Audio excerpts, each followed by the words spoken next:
Beleza? Vamos lá. Qual que é a dinâmica aqui? Eu trouxe poucas questões, tá? Porque são 6 questões só. O material ele foi enviado antes, até para que vocês pudessem ver antes e tentar fazer ali alguma coisa.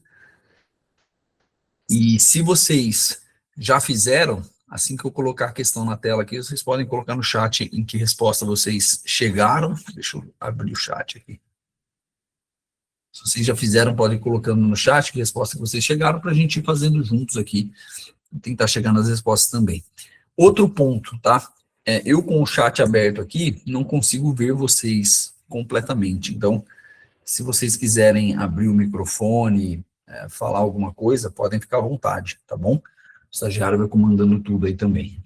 Beleza? Vamos lá, vamos começar. Questão 1.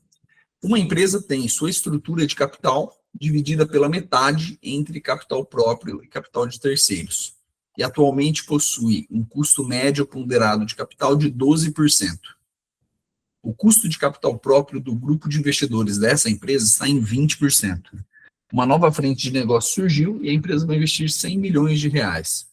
Considerando que o banco garantiu que ela consegue tomar crédito no mesmo patamar de custo dos créditos já contratados, qual a melhor decisão para o levantamento desses recursos? Essa alguém fez? Alguém ficou com dúvida? Bom, vamos lá. Qual que é a lógica aqui? Quando a gente fala de custo médio ponderado de capital, a gente sempre vai ter uma estrutura de empresa, né? De um lado é o ativo e do lado do passivo, a gente sempre vai ter dívida e patrimônio líquido. Certo? Esse patrimônio líquido é o custo de capital próprio, né? Patrimônio líquido é o equity, é o dinheiro do acionista, tá? E a dívida é o endividamento, né? É o que a empresa tem ali de capital de terceiro, seja um crédito bancário, um empréstimo que tomou no banco, seja debêntures que ela emitiu, enfim, dinheiro de terceiros ali que estão na empresa custeando ali o passivo de alguma forma, tá? Então, a estrutura da empresa vai ser sempre essa. O que a questão nos traz aqui? Primeiro, que a estrutura de dívida e patrimônio líquido está dividido 50-50. Tá? Esse é o primeiro ponto. Metade, metade aqui, entre capital próprio e capital de terceiros, dívida. Tá? E aqui ele nos traz que o custo do capital próprio é de 20%, certo? Se o custo do capital próprio ele é de 20% e o custo médio ponderado de capital, lembrando que o custo médio ponderado de capital, embora seja um nome gigante, né, é simplesmente uma média ponderada do custo do capital próprio versus o peso que ele tem e o custo do capital de terceiros versus o peso que ele tem. É simples assim. Nesse caso aqui, é até uma média simples, né? Porque está dividido em metade, metade, então acaba sendo uma média simples. Se o custo do capital próprio custa 20 e o custo total é 12, significa que o custo da dívida aqui vai ser 4, certo? Mais ou menos, porque seria 20, vai ser bem menos de 20, né? Porque vai ser 24 dividido por 2. E aí, a questão é, uma nova frente de negócio surge e a empresa vai ter que colocar 100 milhões de reais. A dúvida do diretor financeiro dessa empresa é como ele vai captar esse dinheiro, como ele vai investir esse dinheiro para qual a forma mais eficiente dele levantar esses 100 milhões para investir nessa nova frente de negócio. E aí, o que a gente tem aqui como opção? Opção A, aporte do grupo de investidores. Bom, não me parece ser uma opção válida, né? Porque se o custo do capital próprio é de 20%, um aporte do grupo de investidores, que estaria nessa faixa de 20%, me parece uma opção mais cara, né? Porque o custo da dívida é bem mais barato ali, então seria uma decisão mais acertada. Opção B, tomar crédito bancário. Bom, tomar crédito bancário parece válido, né? Por quê? O custo desse crédito bancário, o custo desse endividamento dessa empresa está muito baixo, muito abaixo de 20%. E aqui na questão, ela traz que o banco garantiu que a empresa consegue tomar crédito no mesmo patamar de custos que ela já tem. Né? Então, se hoje ela tem um patamar de custos de terceiros baixo e o banco garantiu que consegue manter esse patamar, me parece válido que tomar esse crédito bancário seja válido para esse novo investimento. Né? Captar com investidores externos. Seria alguma coisa válida se tivesse trazido mais informações aqui, não trouxe informações, a gente não sabe quanto que seria esse custo, né? ou D, emitir debêntures com custo de CDI mais 1, né? Considerando que a taxa Selic é 15%, bom, também vai ser bem mais caro ali do que tomar esse crédito bancário, porque aí a gente estaria falando de algo como 16% ao ano, sendo que o custo aqui do crédito bancário está bem mais barato que isso, né? Então, nesse caso, seria opção B. Vamos só trazer aqui. Tá lá, opção B. É mais uma questão lógica, tá? Só para a gente puxar ali algumas questões de cálculo que a gente vai fazer do custo médio ponderado de capital. Alguém teve alguma dúvida? Alguém ficou com alguma dúvida? A gente pode seguir? Alguém chegou a fazer essa questão? Eu fiquei na dúvida, viu, Lucas? Eu estou tentando só identificar esses 4% que você mencionou do capital de terceiros. Eu estou meio lento de Ó, vamos lá. raciocínio, só para entender. Eu não vou nem pôr de novo aqui na tela. Esses 4%, ele. Primeiro ponto, eu fiz uma conta de cabeça aqui. Ele não é relevante para a questão no sentido de ser 4%. Até porque não tem IR envolvido aqui, eu não coloquei nem IR, porque a ideia dessa questão não era nem a gente fazer conta de saber qual era o custo de terceiros.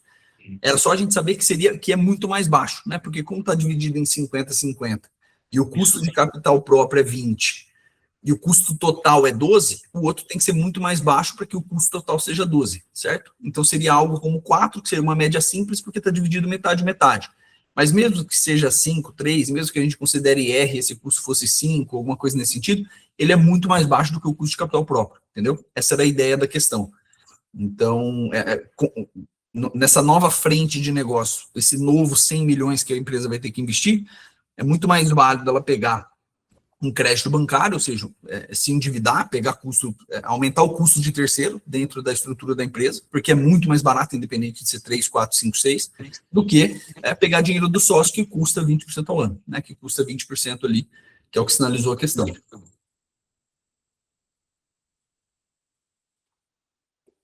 Certo? Bom, vamos lá.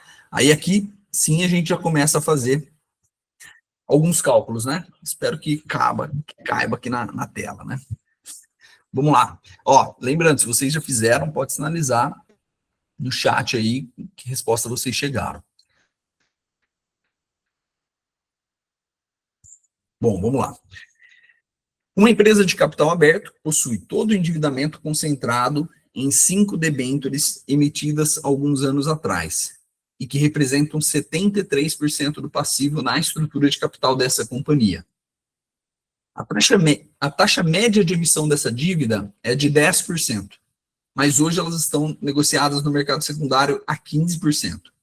Considerando que essa empresa tenha um beta de 1,25 e R de 34%, e que a taxa livre de risco no momento seja de 13%, com 9% de prêmio de mercado, qual é o custo médio ponderado de capital? Aqui sim a gente tem bastante informações, né? Vamos traçar de novo aqui, ó, o que seria uma estrutura da empresa, né? Que a gente tem dívida, ativos, e do lado aqui, dívida mais PL. Certo? Vamos ver o que a questão nos traz aqui. O endividamento está concentrado em 5 debêntures, há uns anos atrás, e que representam 73% do passivo. Então, a gente sabe que a dívida representa 73% do passivo. A taxa média de emissão dessa dívida é de 10%. Então, o custo de capital de terceiros aqui é de 10%. Tá? Essa informação posterior que ela traz aqui, então, hoje no mercado secundário está sendo negociada a 15%. Isso é irrelevante para essa questão, tá? Porque as condições de mercado secundário, elas são condições posteriores ali à emissão da dívida. O real custo da empresa é o custo de emissão que ela teve quando teve o IPO ali desse título de renda fixa, né? Teve a emissão primária desse título de renda fixa. Essa taxa de emissão é o custo da empresa, o que vai para a dívida da empresa. E isso foi 10%. Se as condições de mercado, de juros, de Selic, fazem esses títulos, né, essas debêntures, alguns anos depois está sendo negociado a 15, a 20, ou a 5, ou a 3, não importa. O custo da empresa continua sendo 10, que é o da emissão. Tá? Então, esses 15% ele é irrelevante para essa questão. Tá? E aí, considerando que essa empresa tenha um beta de 1,25 e R de 34%, taxa livre de risco de 13%, 9 de prêmio de mercado, qual é o custo médio ponderado de capital? Bom, vamos lá. Deixa eu trocar a cor da caneta aqui. O que a questão não deu, mas que a gente já pode saber, né? Se a dívida representa 73% e o todo é 100%, a gente sabe que o PL é 27%. Certo? 27 mais 73, 100%. E aí, o custo do capital de terceiro, a gente vai ter que saber através do CAPM, tá? Eu até trouxe a fórmula aqui, porque a fórmula ela vem ali na apostila, né, na prova, enfim, a gente não precisa decorar essa fórmula, a gente só precisa saber fazer mesmo, né? Então, o custo de capital próprio, a gente vai saber através do CAPM, né? O CAPM é uma fórmula que nos traz o retorno esperado de um ativo, né? E esse retorno esperado de um ativo, nesse caso aqui, é justamente o beta, trazendo justamente qual é a taxa de livre de risco, qual é o prêmio de mercado, e é através dessas informações que a gente vai trazer qual é o retorno esperado, qual é o CAPM, para a gente saber qual é o custo de capital próprio. Vamos lá, vamos fazer. Qual que é a fórmula do CAPM aqui? Taxa livre de risco, 13, mais um beta, 1,25, que multiplica um prêmio de mercado, tá? Esse prêmio de mercado é um retorno de mercado menos a taxa livre de risco. Nesse caso aqui, ele não deu retorno de mercado, né? Ele já deu prêmio de mercado direto. Então, que multiplica 9. Ficou feio, né? Que multiplica 9. Vamos trazer VHP para a tela aqui, para a gente fazer essa questão. Ó, 1,25 enter 9 vezes 11,25 mais 13, 24,25. Certo? Então, esse é o custo de capital próprio, 24,25. Aí nós temos, tá, duas formas. Agora a gente sabe, tá? A gente sabe qual que é o custo de terceiros, a gente sabe qual que é o custo de capital próprio, e a gente sabe o peso de cada um, tá? Nesse caso, nós temos duas formas para fazer ali. Ou aplicando a fórmula simples, que também vem na prova, ou a gente faz pelas teclas de atalho ali da HP de média ponderada, tá? Lembrando que isso aqui é uma média ponderada, então a gente consegue fazer através das teclas de média ponderada da HP. Vamos fazer das duas formas aqui, para a gente chegar nos resultados, né? O que seria a primeira forma? O peso da dívida, que é 0,73, certo? Vezes o custo da dívida, 0,10, certo? Que é 10%. Vezes a dedução do IR, né? O IR, nesse caso, é 34%. Então, é 1 menos 0,34. Que daria 0,66, né? 1 menos 0,34, que é 0,66. Mais o peso do equity, que nessa questão é 27, vezes o custo do equity, o custo do capital próprio. Que nessa questão é 24, 25. Vamos trazer de novo o HP aqui. Vamos lá. Fazer primeiro a parte de cá. Primeiro, né? Ponto 73, enter. Ponto 10 vezes. Ponto 66 vezes. Tá lá, só trazendo algumas casas a mais aqui. 4,82. Mais o lado de lá. O lado de lá é ponto 27, enter, ponto 24, 25 vezes. 655. Certo? E aí, quando a gente faz um mais o outro, 655, enter, 4,82. Opa. 655, enter, 4,82. Tá lá, 11,37. E a gente tem na alternativa A. O Lucas tinha feito aí, é realmente isso. Essa é uma das formas de fazer, tá? É a gente simplesmente aplicando a fórmula ali. A parte mais difícil da questão é realmente saber, se a questão não der, né? A parte mais difícil é saber o peso da dívida, o peso do equity e o custo da dívida e o custo do equity, né? O custo do capital próprio e o peso do capital próprio. Tá? Essa é realmente a parte mais difícil de fazer ali. Depois é só aplicar a fórmula. Qual que é a outra fórmula de fazer? Tá? Dentro da HP, nós temos as teclas de atalho.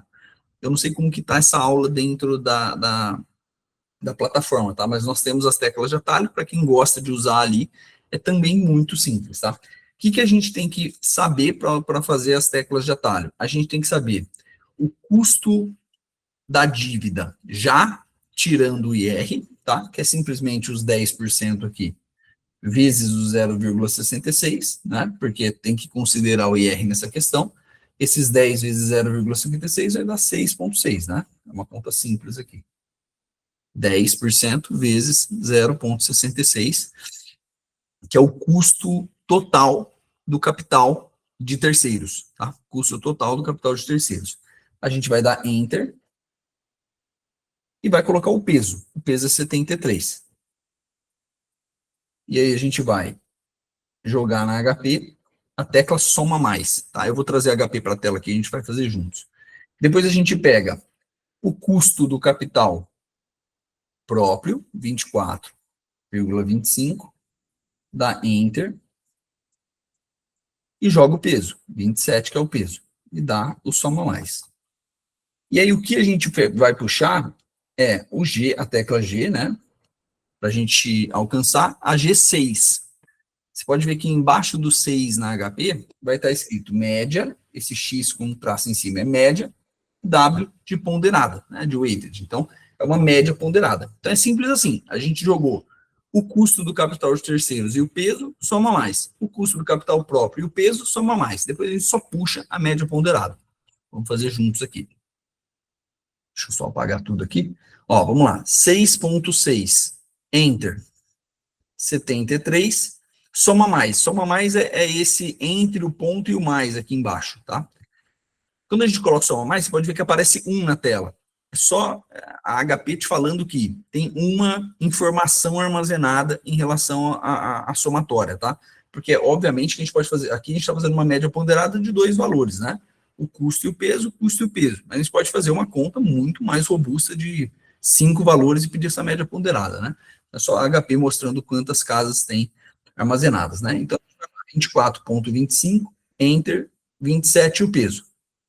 E aí a gente vai pedir a média ponderada, que é no G, e aí a gente vai apertar a tecla 6. Embaixo tem ali o média ponderado, tá? Deixa eu só puxar as casas decimais. Tá lá, a gente vai chegar no mesmo valor, que é 11,37, tá? Então, é só uma segunda forma ali de fazer. Em relação a essa questão, ficou alguma dúvida, pessoal? Pode falar. Ô, Lucas, boa noite. Tem alguma fórmula mais rápida para a gente já fazer também do CAPM para usar as teclas HP ou aí tem que ser na mão mesmo? Do CAPM, se tiver, eu não conheço, tá, Carol? Eu realmente faço CAPM na mão, tá? Até porque eu vejo como muito rápido, né? Uhum. É uma fórmula com várias letrinhas ali que às vezes pode parecer complicado, mas é só, se a gente for pensar, o CPM é só renda fixa mais um beta vezes prêmio de mercado, né? Então, é muito simples, né? Mas eu não conheço nenhum atalho para fazer, eu realmente faço na mão. Tá. E uma segunda dúvida. Você sabe quantas casas é bom ter na HP? Porque essa questão de arredondamento pegou muito, para mim, pelo menos, na última prova. Teve várias questões que eu cheguei no resultado, mas não tinha opção porque eu estava com arredondamento de 9 casas. Olha, de arredondamento, vai variar da questão, mas assim, na prova não é para ter, assim, essas questões que a gente formula aqui, muitas vezes pode ter alguma coisa ou outra relacionada a arredondamento que a gente só está treinando, né? Mas na prova não é para ter esse ponto. O mais importante na prova é que talvez você não salve um valor, como que eu posso dizer? Você continue a conta com valor de tela, tá? E não, por exemplo, você chegou num número, anota o número num papel e usa o número que você está no papel. Né? A gente está fazendo isso aqui treinando, mas o mais importante na prova é que você continue a questão, continue contas futuras com aquele número de tela que você chegou antes, né? Independente da quantidade de casas decimais ali. Mas não, na prova não é para ter nenhum erro, tá? Até porque na prova, se tiver qualquer confusão de arredondamento, a questão é facilmente anulada. Tá ótimo, obrigada. Imagina. Bom, vamos lá. Tá lá, alternativa A. Essa alguém fez? Vamos fazer juntos aqui. Questão 3. O grupo Shark SA, ó, o Lucas está falando que é a B. Questão 3. O grupo Shark SA possui 5 bilhões em ativos totais, em um endividamento de 3,75%. Aliás, possui 5 bilhões de reais em ativos totais e um endividamento de 3,75 bilhões de reais, em empréstimos subsidiados com o Banco do Brasil, que custam 1/4 do custo de equity dentro da estrutura de capital.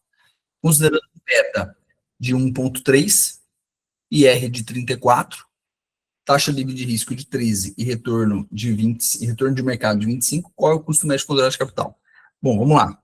Mesma coisa, né? Vamos traçar aqui o lado do ativo. A gente tem dívida mais PL. O que a questão nos trouxe aqui? Que o ativo, deixa eu só colocar ele um pouco mais para cima aqui. O lado do ativo tem 5 bilhões, certo? E na dívida aqui tem 3,75 bilhões. Com um custo que é 1/4 do custo de capital próprio. Opa. 1/4 do custo de capital próprio. Certo? É isso que a questão nos trouxe para a gente fazer os cálculos. De novo, tem aqui na tela as fórmulas, né, para a gente utilizar. E o que a gente, antes de fazer as fórmulas, o que a gente pode anotar aqui da questão? Se os ativos totais são 5 bi e a dívida é 3,75, a gente sabe que o PL é 1,25. Certo? Esse 1,25 é só a soma com o 375 para chegar nos 5 bilhões. Tá? E a gente também sabe que 3,75 são 75% de 5 bilhões. E 1,25 são 25%.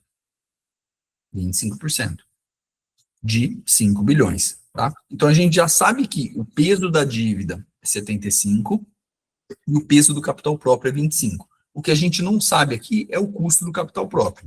E, de novo, a gente vai utilizar o CAPM para fazer aqui. Então, vamos lá. Taxa livre de risco 13,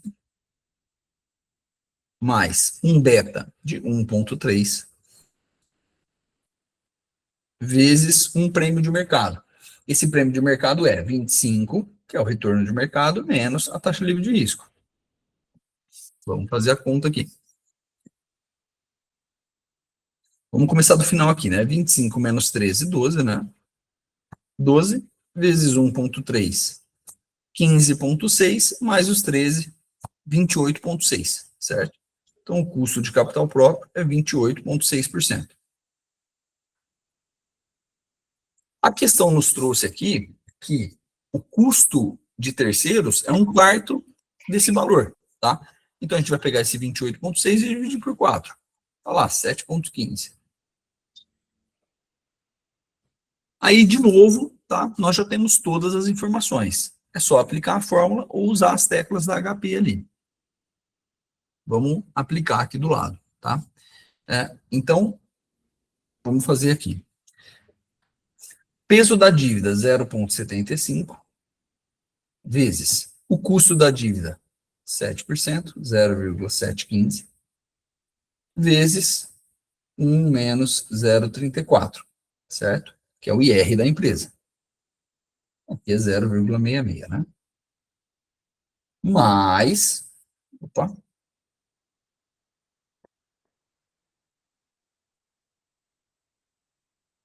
mais o peso do equity, 0,25, vezes o custo do equity, 0,2860, certo? Qual que é a outra fórmula de fazer? A outra fórmula de fazer, eu já vou deixar anotado aqui, depois a gente faz as duas formas. É pelas teclas da HP, né? Para isso a gente tem que saber quanto que é o custo de terceiros já tirando o IR, tá? É basicamente o 7,15, 66%, 4,72, tá? Então a outra fórmula de fazer, depois a gente segue ali em cima. A outra fórmula de fazer seria a gente pegar 4,72, enter, colocar o peso de 75, somatória mais, pegar o custo de 28,70, enter, e colocar o peso de 25, soma mais. E pedir ali o G média ponderado. Vamos fazer das duas formas aqui. Primeiro lá em cima, né, utilizando a fórmula do custo médio ponderado de capital comum, tá? Matemática ali. 0,75, enter. 0,0715 vezes 0,66 vezes 3,54, certo? 3,54. Mais 0,25, enter, 0,286 vezes 7,15. Se a gente for fazer essa conta, 7,15, enter, 3,54, vai dar 10,69. Tá lá, é o que a gente tem na alternativa B. Né? O Lucas, então, colocou de forma correta. Vamos fazer só utilizando as teclas também para diversificar a questão. 4,70. Lembrando, né? O que é esse 4,72? Tá? É o 7,15, que é o custo de terceiros, já deduzindo o IR. Tá? Já deduzindo o IR. Esse IR é de 66%, né? 1 menos 0,34, é o 0,66. Então, esse 4,72 é o 7,15 vezes 0,66, tá? É simples assim. Então, esse 4,72, enter. Vamos voltar tudo aqui, né? 4,72, enter. O peso é 75, soma mais. Uma casinha. 28,6, enter. O peso é 25, soma mais. Duas casinhas. A gente vai pegar G6, que é o média ponderado. Olha lá, 10,69, a gente chega no mesmo resultado. Correto? Vamos trazer o tubarãozinho aqui. Tá lá, alternativa B. Alguma dúvida nessa?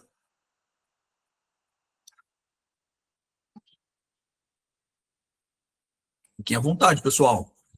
Não sei se a Carol tá com o braço levantado de novo ou se ainda é da outra vez. Eu não reparei aqui. É da outra vez. Eu esqueci de abaixar, foi mal. Não, sem problema.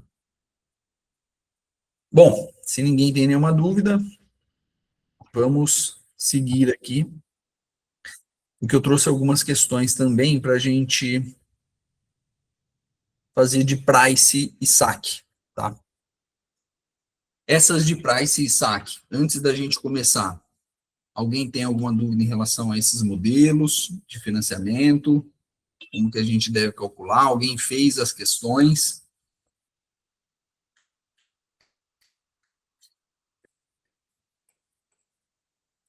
Bom, vamos lá. Questão 4. Eduardo tem score máximo na instituição financeira LSED Bank. E por isso conseguiu aprovar todas as modalidades de crédito possíveis.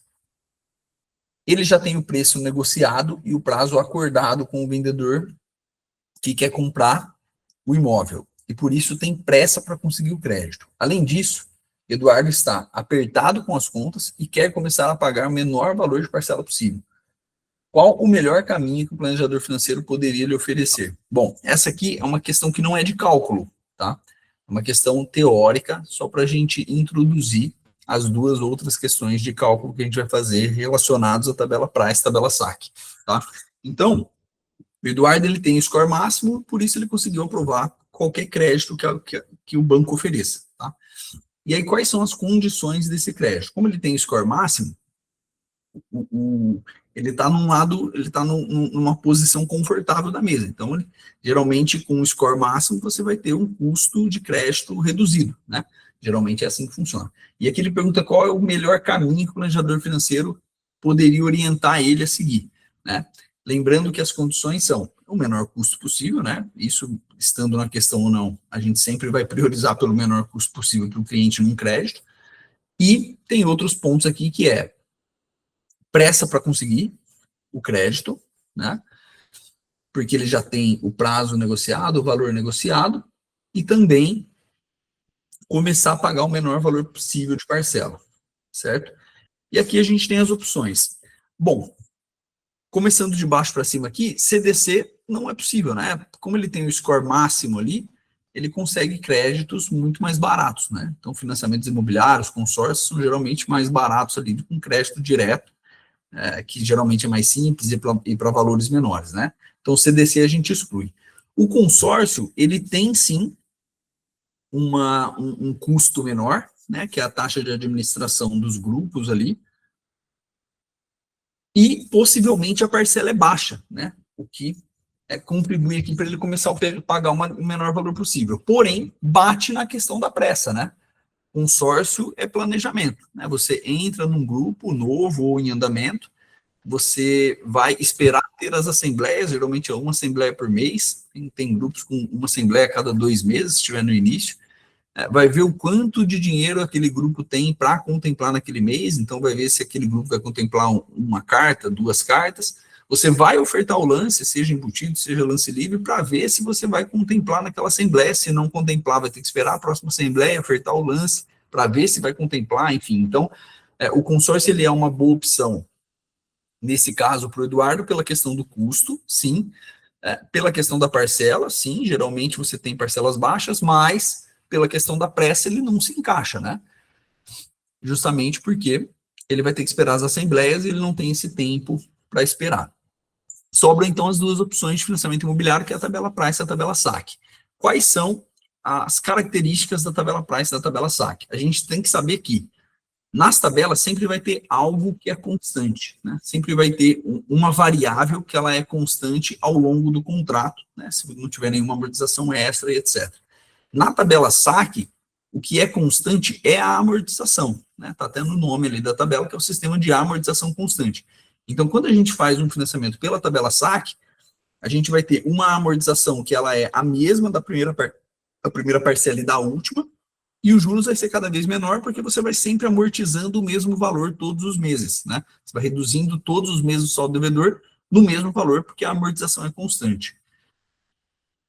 Em contrapartida, na tabela SAC, a parcela ela começa mais alta, né? Porque como você começa amortizando um valor, os juros no início ele é muito mais alto. Como a parcela ela é uma junção de juros mais amortização, independente da tabela, parcela é juros mais amortização, você começa com um juros mais alto, então a sua parcela na tabela SAC ela começa mais alta do que na tabela Price.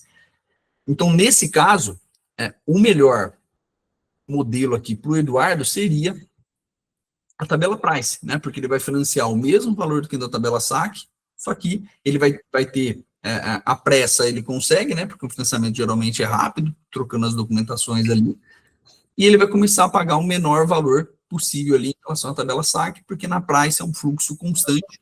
Então, se na SAC a amortização é constante, na Price o que é constante é justamente a parcela, né? A gente vai ter uma parcela ali inicial, tende a ser a mesma ao longo de todo o contrato, com pequenas correções ali de outros juros, né? Então, a resposta certa, de fato, né, as pessoas que colocaram ali, todas foram na resposta certa, que é A, financiamento imobiliário, tabela Price. Alguma dúvida, pessoal? Lucas, pode falar.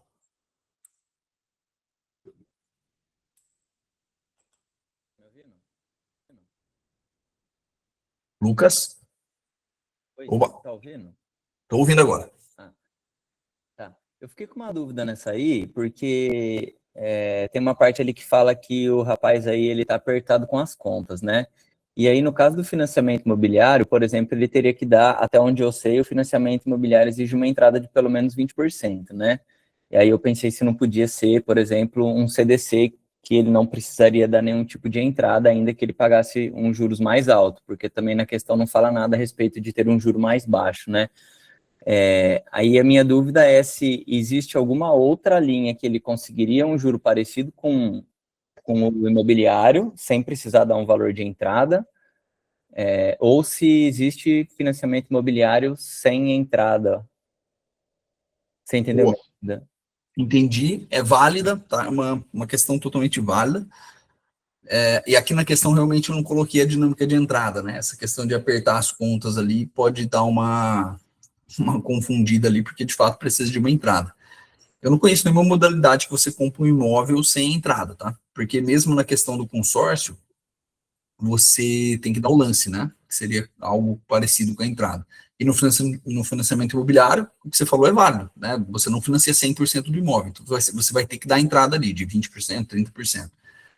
Então, não conheço, tá? Outra modalidade ali que você financie sem entrada, a não ser que, né, uma jogada que às vezes existe você, por exemplo, comprar um imóvel por 700 mil, você negocia, né, com o vendedor ali por 700 mil, esse é o valor fechado do imóvel, 700 mil, só que a avaliação desse imóvel para o banco é de 1 milhão, por exemplo, e aí você vai financiar 70%. Se o banco avaliou em 1 milhão e você financiar 70%, você está financiando 700 mil, você está financiando 100% do valor que você está pagando, né? Mas, de fato, não conheço em casos normais algo que você não paga entrada. Uma modalidade que financia 100%, né? Existem outras modalidades, né? Por exemplo, você financia os 70% e os outros 30% você financia de outra forma, né? Um home equity, um outro imóvel que você tenha, ou qualquer coisa nesse sentido. Mas financiar o imóvel 100% eu não conheço uma modalidade nesse sentido. Beleza, obrigado. Boa! Vamos lá. Agora a gente vai para duas questões de cálculo. Essa vocês fizeram, a de saque e de price. A gente vai destrinchar aqui alguns cálculos da tabela saque e da tabela price. E saber como que faz, né? Andou caindo, né? Andou caindo ali. Algumas questões de tabela saque e tabela price nas provas, né? Pelo menos o pessoal tem falado isso. Não sei se na última, mas algumas para trás andou caindo. Vamos lá, vamos fazer. Ó, Bernardo fez um financiamento de 800 mil reais pela tabela saque, no prazo de 30 anos, com custo efetivo total de 10,03% ao ano. Após pagar 8 anos, quanto está seu saldo devedor e quanto está a sua parcela? Bom, o pessoal está colocando aí no chat, Lucas colocou letra C, Graciane colocou letra C. Vamos fazer os cálculos aqui. Qual que é o primeiro ponto? Na tabela saque, a amortização é constante. Então, essa é a primeira variável que geralmente a gente calcula, porque é dessa variável que vai sair as contas ali, para saber qual é o juros, qual a parcela, enfim, qual é a outra variável que a questão vai pedir. Né? Então, como que a gente calcula a amortização aqui? São os 800 mil financiados, dividido pelo prazo, 360. Certo? Então, quanto que é a amortização aqui? Vamos fazer. 800 mil dividido por 360. 2.222,22. Esse 2.222,22 é a amortização constante que vai incidir em todas as parcelas, desde a primeira até o final, se não tiver nenhuma amortização extraordinária, etc. Tá? Então, é essa amortização constante e única que a gente vai guiar todas as outras variáveis, tá? Então, o que a questão nos pede aqui? Primeiro, né, todos os cálculos que a gente faz de financiamento imobiliário, os cálculos eles são ao mês, né? Então, o primeiro ponto aqui é a gente transformar esse 10,03% ao ano, né, ao mês.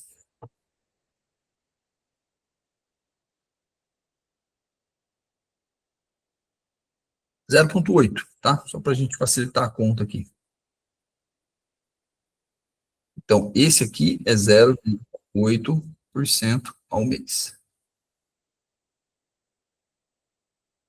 Transformar a taxa ao ano e converter ao mês, isso é tranquilo. Ou alguém tem alguma dúvida nesse ponto? Se tiver alguma dúvida, eu paro e volto aqui, tá? Porque eu fiz rápido, pensando que tá tranquilo a parte de conversão de taxas, tá? Mas simplesmente é pegar a taxa e elevar a 1 sobre 12, né? Aquela fórmula do eu quero pelo que eu tenho, né? Então, a gente sabe que 10,03% ao ano é a mesma coisa que 0,8% ao mês, tá? O que a questão pede aqui? Qual que é o saldo devedor e qual que é a parcela após pagar 8 anos? Quanto que é 8 anos, né? 8 anos vezes 12. 96 meses, tá? Então, qual que é o saldo devedor depois de 8 anos? Se a gente amortiza constantemente 2.222 e 22 todos os meses, depois de 8 anos, é 96 vezes esse valor, né? Então, é 96, que já está na tela, 2222,22. Opa, vou fazer de novo aqui que eu fiz menos. Então, é 96, enter, 2222,22 vezes, certo? Então, depois de 8 anos, independente de quando eu paguei muito mais que isso, né? Porque a parcela é a amortização mais juros. Independente do quanto eu paguei, nesses 8 anos, ou nesses 96 meses, o que eu amortizei foi 213,333. Esse é o valor que eu amortizei daquela dívida de 800 mil iniciais, tá? Então, qual que é o saldo devedor atual? É simplesmente os 800 mil que eu devia inicialmente, menos os 213,333, que é o que eu amortizei depois de pagar 8 anos, certo? Então, o valor já está na tela, eu vou fazer menos 800 mil. Está lá, 586,666. 586,666. Tá? Aqui, a gente já elimina duas, né? A gente já elimina aqui a A e a D. A gente fica aqui entre a B e a C, porque as duas estão corretas, 586.600, tá? Esse é o valor do saldo devedor atual. E aí ele pede também a parcela, tá? Qual que é a parcela que eu vou estar pagando depois de pagar 8 anos? Então, a gente sabe que a parcela, ela é a amortização mais juros, certo? A amortização, nós temos aqui, ó. Então, o que nós temos que calcular é os juros. E qual que é os juros dessa parcela? Toda parcela, ela tem um juros, e esse juros é calculado sempre com base no saldo devedor atual, no saldo devedor daquela parcela, tá?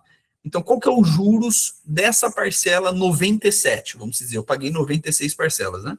Que são os 8 anos. Qual que é o juros da parcela 97? A amortização a gente sabe que é a mesma da parcela 1, né? Porque está na tabela SAC. Então, qual que é o juros da parcela 97? É o saldo devedor, 586, vezes os juros aqui ao mês, certo? Então, a gente vai pegar esse valor que já está em tela, tá? Que é os 586.666, e fazer 0,8%. 4.693,34, tá? 4.693,34. E a gente vai somar esses 4.693,34, que a gente já sabe, a amortização. 6.915. E está aqui na letra C. Certo? Então, a parcela ela vai ser sempre a amortização mais juros.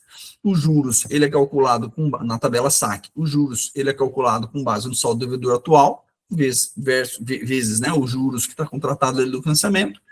E a amortização na tabela SAC, ela é constante. Então, se a gente sabe a primeira, a gente sabe a da parcela 97. Então, todo mundo que colocou C, realmente é isso, tá? Se a gente puxar aqui, o valorzinho para a tela, tá lá, alternativa C. Alguma dúvida? Senão a gente vai para a última aqui, que é a tabela Price.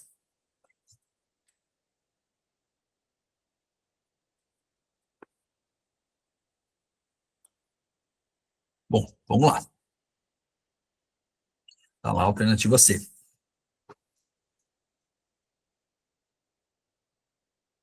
Tabela Price. Os cálculos na tabela Price, diferentemente ali dos cálculos da SAC, que a gente calcula uma amortização, e aí com base nessa amortização que é constante, a gente vai fazer os outros cálculos, Na tabela Price, o sistema, a gente vai utilizar as teclas financeiras da HP para fazer as contas, tá? Todas as teclas ali de valor presente, valor futuro, PMT para parcela, I para juros, N para prazo, a gente vai utilizar todas essas teclas financeiras da HP para fazer qualquer conta destinada ali à tabela Price, porque é um financiamento mais comum, né, vamos se dizer. Então, vamos lá. Se vocês fizeram, pode colocar aí qual alternativa que vocês chegaram, tá? O pessoal está colocando em todas aí. Teve gente que colocou em todas, não é possível que não vai colocar na última, né? Vamos lá. Questão 6. Matheus financiou 70% de um imóvel de 1 milhão, com um custo efetivo total de 10,69% ao ano, em 30 anos pela tabela Price. Após pagar metade do seu financiamento, ele questiona seu planejador financeiro sobre quanto ainda deve ao banco, qual o valor da parcela atual e quanto está amortizando atualmente nessa parcela.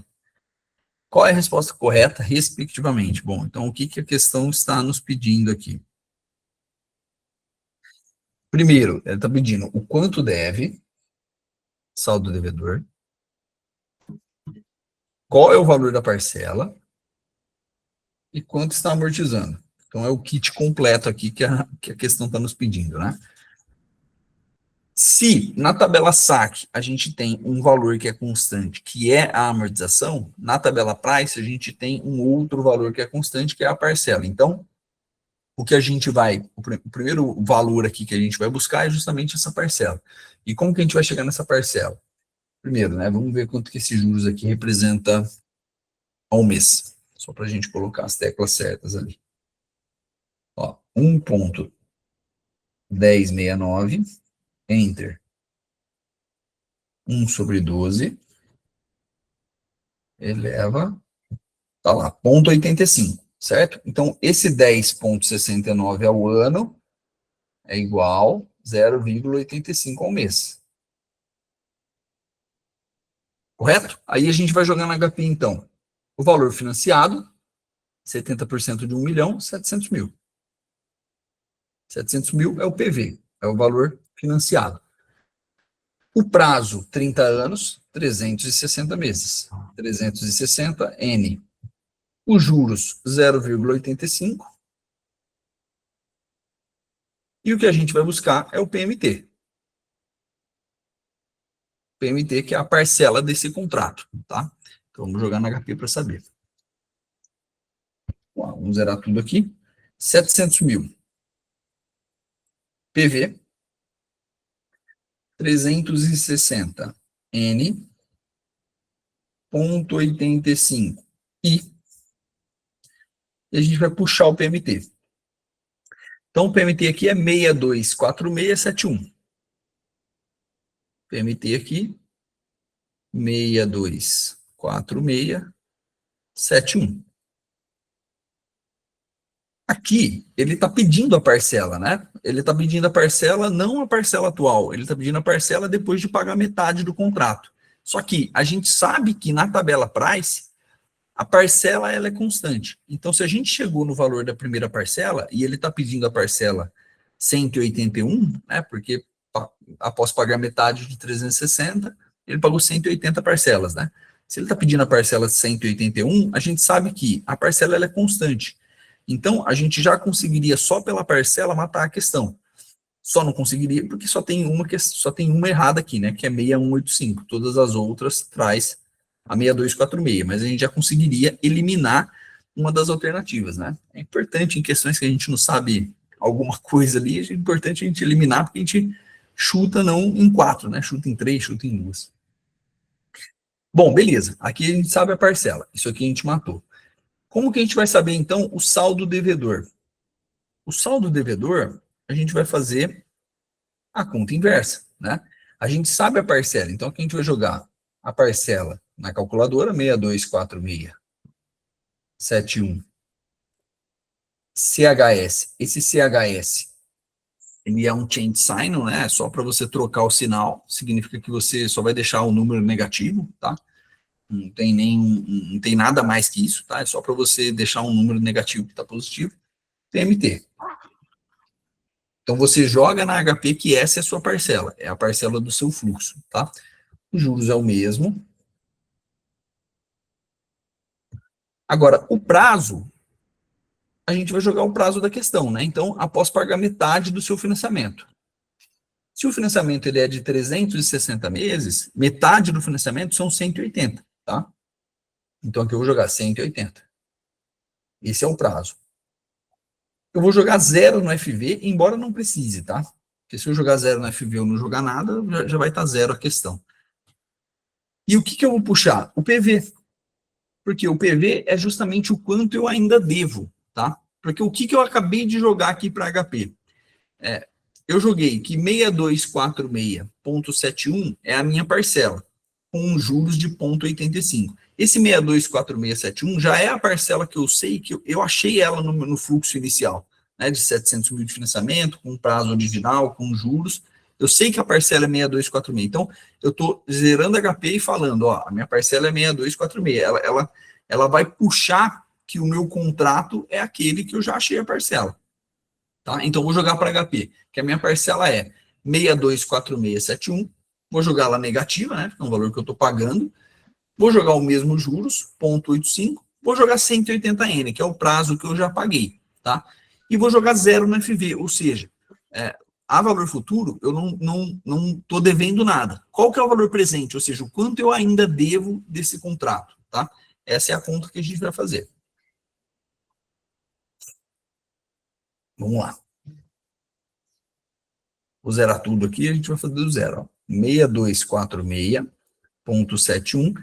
Change channel, tá? O CHS é só para deixar o valor negativo e jogo lá no PMT. 0,85i, 180 N, 0 FV, que não precisa, tá? Isso aqui dá na mesma. A gente vai puxar o PV. PV, 574,741. 574,741. Esse é o valor do meu saldo devedor depois de pagar metade do financiamento. Vocês podem ver que não é linear, né? Então, eu financiei 700 mil reais, certo? E depois de pagar metade, eu não estou devendo 350, que é metade, eu ainda estou devendo 570 mil, tá? Porque na tabela SAC seria metade, né? Se eu paguei metade ali, com uma amortização constante, seria metade. Na tabela Price, não. Os juros, ele ainda está. O juros sobre juros ali é contra você, né? Que é o lado da dívida. Então, mesmo pagando metade de um financiamento ali de 700 mil, eu ainda estou devendo 574.741. Nesse caso aqui, já mataria a questão, né? Porque está aqui na alternativa D. Mas ainda assim, vamos fazer o cálculo da amortização. Como que a gente calcula essa amortização? Vou jogar outra cor aqui. A gente sabe que a parcela, ela é a amortização mais juros. A parcela nós temos, está aqui. Os juros nós também temos, né? Porque é o valor que está em telas, o saldo devedor atual, vezes o 0,85%, que é os juros, certo? 4.885,3. Então, se a gente tem os juros, que é R$ 4.800, e a gente tem a parcela, que é R$ 6.200, a diferença desses dois é justamente a amortização, né? Porque a parcela é a amortização mais juros. Então, se a parcela é de 6.200, é os juros de 4.800 mais essa amortização, que é a diferença entre os dois. Tá? Então, o valor já está na tela, só vou jogar a parcela aqui, 6246,71, fazer menos aqui, 1.361. 1.361 seria a amortização que está aqui na alternativa D. Correto? Todo mundo chegou nessa alternativa? Que dúvida vocês ficaram? Agora é a hora, pessoal. Vamos trazer aqui. Está lá a alternativa D, a correta.